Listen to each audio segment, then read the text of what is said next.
Dobar dan, ja sam Laura i danas ću vam pokazati kako ćete napraviti registraciju za programski jezik Snap.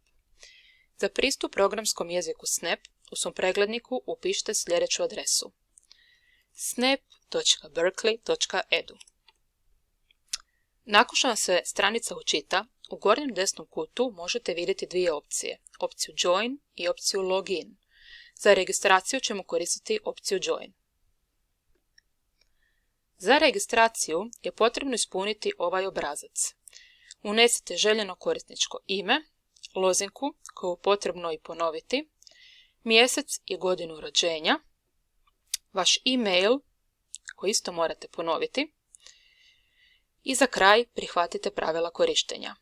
Nakon što ste ispunili obrazac i kliknuli Sign up, na vaš e-mail će doći kod pomoću kojega ćete verificirati vaš korisnički račun.